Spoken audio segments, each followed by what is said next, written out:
The Common Ground Collective was founded back in 2005 after Hurricane Katrina, and it was really founded to provide relief for residents, whether that be food or, fighting for environmental justice. But lately, the big issue that people have been having is locating food that's affordable. So have you guys seen an increase in people needing food? I've really noticed is that people are traveling from a lot farther away to access our services. Really? Yeah. Whenever you say further away, are they coming from different wards? Where are they coming from? We're actually recently been having people come from as far as the West Bank, which is quite a long way to travel. When would you say you first started to notice an increase in people needing your services? Earlier this year, and especially into the summer.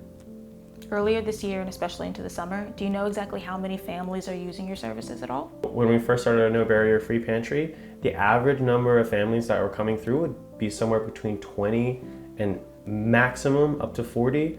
Right now, we're seeing sometimes over 50 families and even up to 70. Wow, up to 70?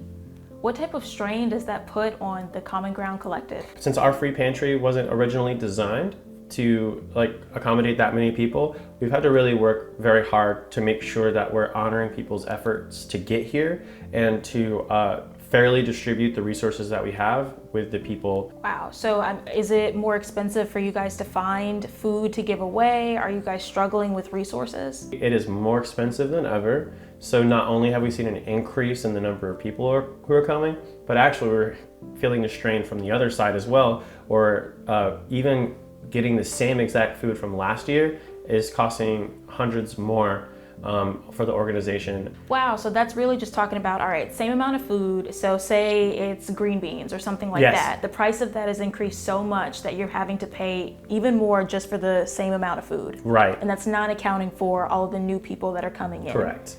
Wow. Yeah.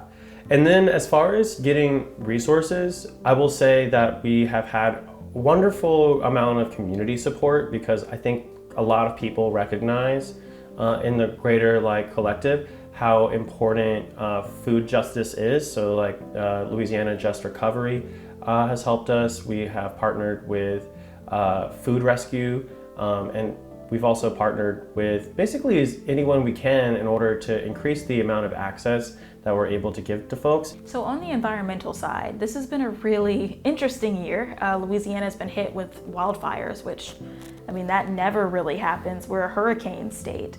Has that created any type of strain for the Common Ground Collective, and is that bringing more people to this nonprofit? The general answer is yes. There has been an increase in support to rise to the occasion, and that there has been a lot of community effort to come together to address the issues at the scale of the crisis. So Common Ground, we've had our part in helping distribute water for the salt wedge, and we're going to do some revegetation in Bayou Sauvage after the fires. And so that's our role, right? But at the end of the day, right, we can't create change on the same scale as, say, the Army Corps of Engineers deciding or not deciding to go through with a heavy engineering project that could have very huge impacts on not only just our community, but statewide. Honestly, a lot of it through organizations similar or parallel to ours who are focused on creating a no barrier option, yet I don't see the markers that I'm looking for in order to really confidently say that food security would improve over the next couple of years. Well, I don't want to leave this interview on such a bleak note. I guess, is there anything that you're looking forward to next year whenever it comes to Common Ground Collective? I would say that I am very hopeful about the different organizations who are all working towards an equitable future. And I very much believe that in the work that we're doing and the impact that it's having.